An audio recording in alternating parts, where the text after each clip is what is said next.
Welcome to our channel. Today we how to enable Slack Connect with Google Drive for shared files step by step clearly. Open your Slack application on your device. Navigate to the workspace where you want to enable Slack Connect. Click on that app's icon located in the sidebar. In the search bar, type Google Drive and select the Google Drive app from the results. If you haven't installed the app yet, click the Install button to add it to your workspace. Once installed, click on Open Google Drive. You will be prompted to sign in to your Google account. Enter your Google account credentials and grant the necessary permissions. After signing in, navigate back to Slack. In any channel or direct message, type /Google Drive and select the command. A Google Drive window will appear, displaying your available files. Select the files you want to share. Once selected, click the Share button in the Google Drive window.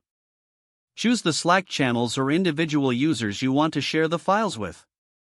Adjust the sharing settings if necessary, then click Send. Confirm that the shared files appear in the selected Slack channel or direct message. To manage your shared files, revisit the Google Drive app in Slack. This allows you to view, edit, or remove files as needed. If you encounter any issues, check your Google account permissions and try again. You have now successfully enabled Slack Connect with Google Drive for shared files. If the page does not load, refresh the browser or try again in a private or incognito window. Make sure you are using the correct email address, then retype it carefully to avoid small typos.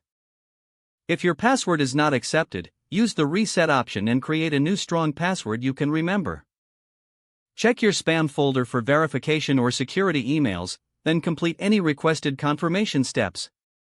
Enable two-factor authentication if available to improve account security and reduce unauthorized access. After signing in, review your profile details so your contact information and settings are accurate and current. If you see an error message, note it down and try again after restarting your device and internet connection. Log out when you finish, especially on shared devices, to keep your account and payment information secure. If the page does not load, refresh the browser or try again in a private or incognito window. Make sure you are using the correct email address, then retype it carefully to avoid small typos. Don't forget to like this video and subscribe to our channel for more step-by-step tech guides.